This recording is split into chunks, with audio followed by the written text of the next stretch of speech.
Bien-aimés, je vous salue dans le nom de Jésus-Christ, notre Sauveur et notre Seigneur. Le merveilleux Dieu qui a pensé à nous et qui ne cesse de nous aimer. Celui qui nous tient toujours entre ses mains afin de nous donner, de nous épanouir. Grâce à lui, nous avons notre véritable identité. Nous sommes restaurés, relevés de nos fautes, de nos chutes. Et il poursuit son œuvre en chacun de nous et à travers nous. C'est pourquoi ce soir encore, c'est une bénédiction pour nous qu'il s'adresse particulièrement à chacun de nous. Il parle à ton cœur, le Dieu vivant. Il est présent en toi en ce soir et il veut que tu le reçoives pleinement. Il veut régner dans ton cœur afin de régner dans tout le reste de ta vie. Frère, sœur, que Dieu te bénisse. Nous avons un séminaire pour 3 jours qui a pour thème principal la violence des saints. Dans ce séminaire, je veux dire à travers ce thème, Dieu a un projet. Comment guider tes actions? Comment faire en sorte que ton énergie soit utilisée dans la bonne direction et que cela t'apporte véritablement une grande récompense, un grand honneur. Si tu dépenses ton énergie dans le désordre, tu ne gagnes rien. Et bien au contraire, tu ne fais que perdre et te tourmenter. Mais celui qui dépense son énergie dans le bon sens, il fait de grandes moissons. Alors sois un grand moissonneur. D'abord pour toi-même, mais ensuite moissonne pour une multitude de personnes. Je vais profiter de cette introduction, remercier les uns et les autres pour vos soutiens de prière à mon égard. Quand bien même que souvent les épreuves sont là en termes de santé, vous avez toujours été là également par votre intercession, votre soutien, de sorte que Dieu m'a toujours accordé de me relever. En ce soir, encore une fois, je vous dis merci et je bénis le Seigneur pour chacun de vous. Je vous invite à un instant de prière avant que nous puissions commencer. Merci, merci Papa au nom de Jésus, pour mon frère, pour ma soeur. Oh mon Dieu, pour celui et celles qui ont déjà fait le pas par la foi en Jésus-Christ pour être citoyen du royaume de Dieu. Pour celui, oh notre Dieu et notre roi, qui n'a pas encore eu à faire ce pas-là, qui n'a pas encore eu l'occasion de s'engager et de croire en Jésus-Christ, je suis convaincu que c'est aussi pour lui une aubaine, une occasion, une possibilité pour lui de te rencontrer au travers de ce que tu vas faire ce soir. Saint-Esprit, c'est toi qui apportes la véritable lumière. Il n'y a pas d'intelligence, mon Dieu, mon roi, qui soit aussi performante que toi. Il n'y a pas de sagesse aussi performante que toi. C'est toi seul qui parles au cœur, à la conscience, au subconscient. Et c'est toi qui façonnes les vies, de sorte à ce qu'elles prennent la bonne forme. Elles soient enrichies de ce qu'il faut et que l'avenir soit assuré à chacun. Merci parce que tu nous exauces dans le nom de Jésus-Christ. Amen. Bien-aimé, encore une fois, que Dieu te bénisse. Nous avons pour thème du séminaire la violence des saints. Et nous trouvons cela dans Matthieu chapitre 11 au verset 12. Voici la parole.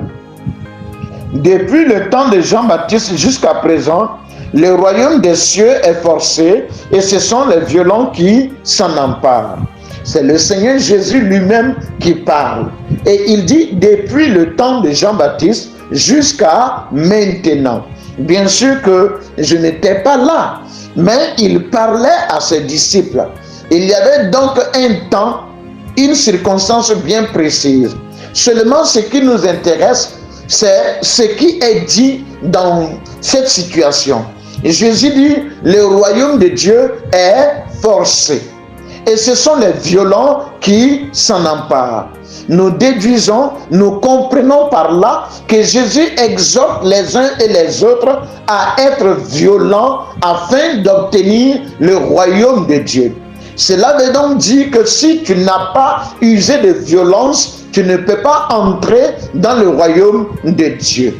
Mais comment le Seigneur peut-il nous inviter, nous exhorter à être violents, à manifester de la violence, lui qui est venu sur cette terre afin de détruire les œuvres du diable? Dans 1 Jean 3, 8, Il est dit que le Fils de Dieu apparut afin de détruire les œuvres du diable. La plupart du temps, nous avons assimilé la violence à l'œuvre du diable. Parce que la violence opère des destructions. La violence apporte la ruine. Nous avons vu que quand des gens sont violents physiquement, ils détruisent les vies. Et quand quelqu'un est violent verbalement, il détruit également des vies. À tous les niveaux, la violence apporte la ruine. Mais si le Seigneur ose nous demander, nous exhorter à la violence, cela veut dire que dans son sens, il n'interprète pas, il ne regarde pas la violence de la même manière. C'est pourquoi il est important pour nous de nous intéresser au fait de savoir dans quel sens est-ce que le Seigneur exhorte les uns les autres à être. Quand nous lisons la parole de Dieu, nous comprenons que cette violence n'est pas celle que tout le monde connaît. Mais ici, être violent, c'est être quelqu'un qui mobilise toute son énergie sans la moindre réserve, de manière même incontrôlée. Ça veut dire, tu ne prends même pas le temps encore de savoir si tu peux ou si tu ne peux pas. Tout ce qu'il y a en toi, tu l'engages totalement afin de réussir ce pourquoi tu t'engages.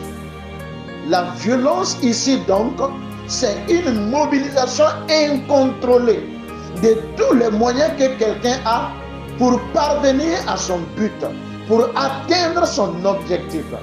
Si tu n'as pas mobilisé tout ce que tu as en toi, si tu n'as pas mobilisé toutes tes capacités, si tu n'as pas mobilisé toutes tes possibilités, tu ne peux pas prétendre avoir été violent. Vous savez, quand quelqu'un veut réaliser quelque chose, il y met tout son cœur. Et celui qui met tout son cœur à quelque chose, il met aussi tous ses moyens là-dedans. Je voudrais vous donner cette illustration. Imaginez que quelqu'un vous doit 100 000 francs et que cela fasse pratiquement 3 ans qu'il ne vous les donne pas. Et chaque fois que vous allez, il vous dit, je te prie, donne-moi juste une trentaine de jours, 1 mois, pour que je puisse te rembourser ton argent. Et vous vous rendez compte que pendant qu'il vous a demandé un délai d'1 mois, à 10 jours après votre rencontre, il a reçu 30 000 francs. Il a dépensé les 30 000 francs. À 20 jours après votre rencontre, il a eu encore 50 000 francs. Mais il les a dépensés parce que ce n'était pas 100 000 francs. À 25 jours après votre rencontre, il a reçu 75 000 francs. Mais il les a dépensés parce que ce n'était pas 100 000 francs. Et maintenant, à 1 mois après votre rencontre, il vient te dire que c'est parce qu'il n'a pas eu les 100 000 francs pour te les rembourser. Et il voudrait que tu sois encore patient avec lui. Quelle sera votre réaction? Vous ne supporterez pas son comportement. Tout simplement parce qu'il vous a démontré qu'il n'a pas envie de vous rembourser votre argent. Et comment est-ce qu'il l'a démontré? Le peu qu'il a eu, il ne l'a pas engagé à rembourser son crédit. Vous comprenez?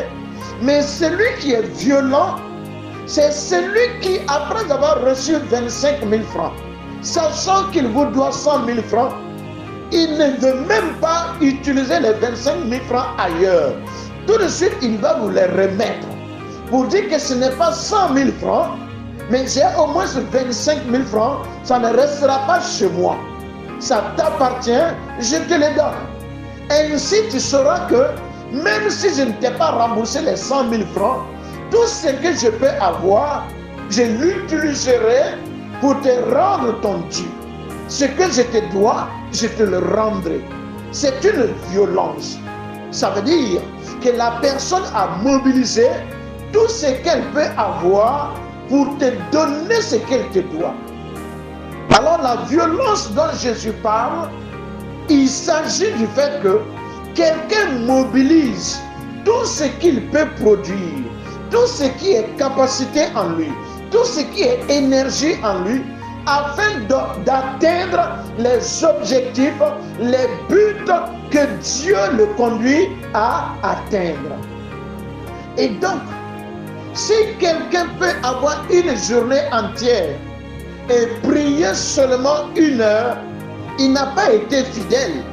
Par contre, quelqu'un qui n'a la possibilité que de 2 heures de temps dans la journée, s'il prie 30 minutes, 40 minutes, il aura été plus fidèle.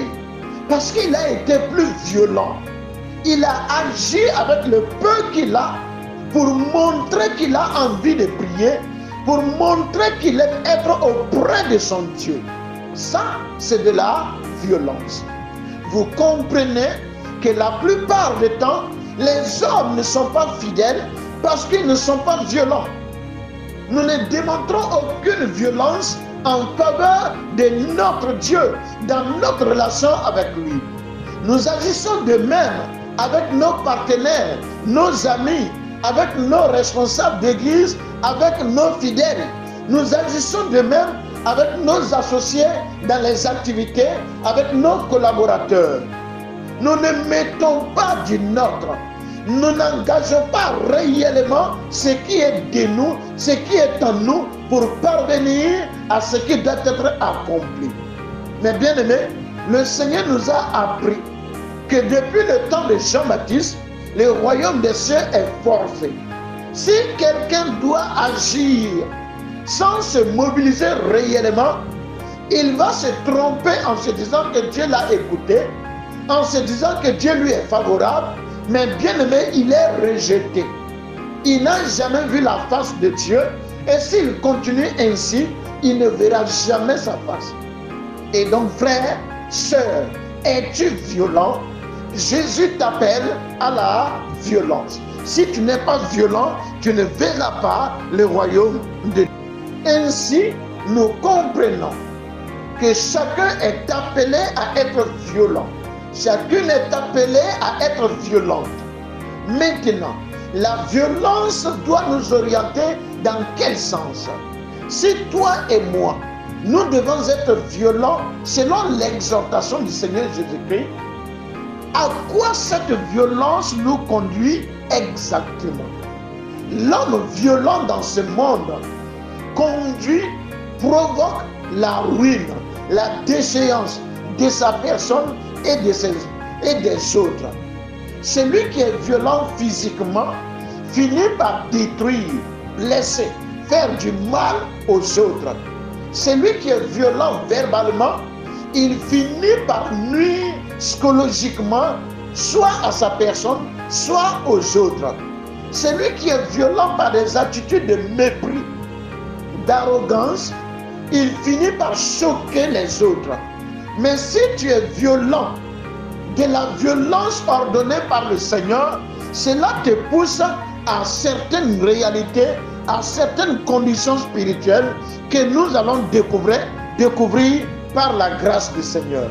Cette condition, c'est laquelle exactement? On l'appelle l'ouverture. Vous savez, si tu ne t'ouvres pas au Seigneur, tu ne peux pas être un chrétien véritable.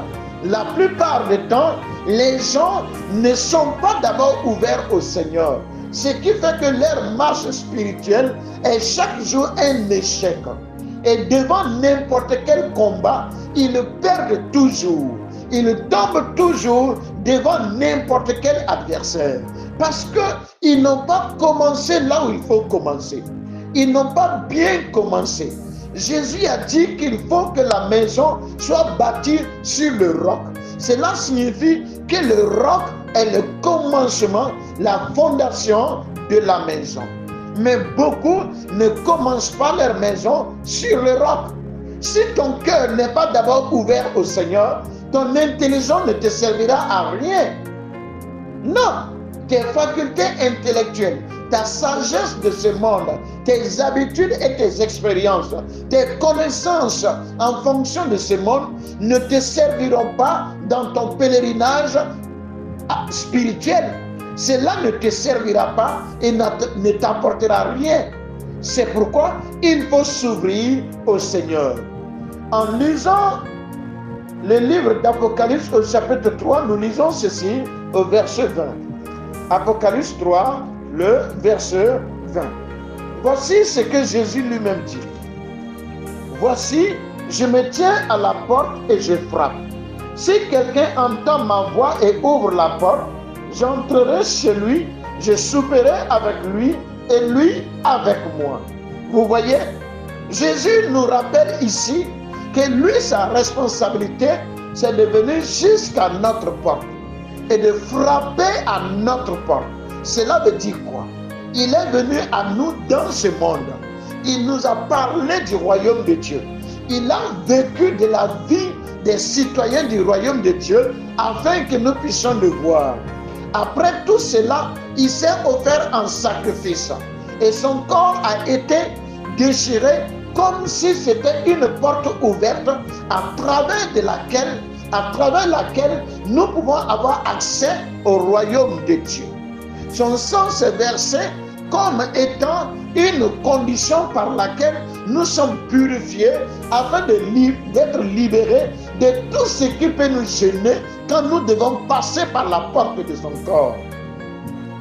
Mais si nous ne décidons pas de considérer sa venue parmi nous, si nous ne décidons pas de donner de la valeur à son ministère, à la manière dont il a vécu parmi nous, si nous ne donnons pas de considération à son sacrifice, si nous ne portons pas assez de valeur à sa résurrection et à son élévation à la droite du Père, comprenez que tout ce qu'il a fait restera sans impact sur nous. Cela restera sans effet sur nous. Alors, Jésus peut mourir et toi tu vas rester pécheur. Il peut mourir et nous allons rester maudits. Il peut mourir et nous allons rester condamnés à la mort. Jésus peut mourir et nous serons toujours soumis à la vanité.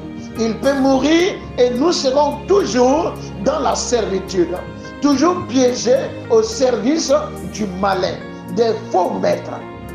Mais si un homme ouvre son cœur pour embrasser, épouser, accepter ce que Jésus a manifesté et le vouloir réellement en lui, pour croire en cela, alors l'œuvre du Christ aura trouvé sa pleine manifestation dans le cœur et dans la vie tout entière de la personne. Ça, c'est ta responsabilité. Mais une responsabilité, on ne l'assure pas avec négligence. Parce que quand tu négliges, tu fais courir des risques et à ta personne et à tous ceux qui dépendent de ta responsabilité. Quand tu agis avec mépris, tu provoques la ruine sur toi-même et sur tous ceux qui sont rattachés à ta responsabilité. C'est ce qu'il faut comprendre, bien-aimés. Alors nous sommes appelés à nous ouvrir. Parce que Jésus, lui, il vient à notre porte. Mais il ne défonce pas la porte. Il n'entre pas par la fenêtre. Il n'entre pas par le mur. Il a dit que ce sont les mercenaires qui entrent dans le pâturage, dans l'enclos par les murs. Mais le berger, on lui ouvre la porte. Alors je dirais tout simplement, ouvre la porte à ton berger.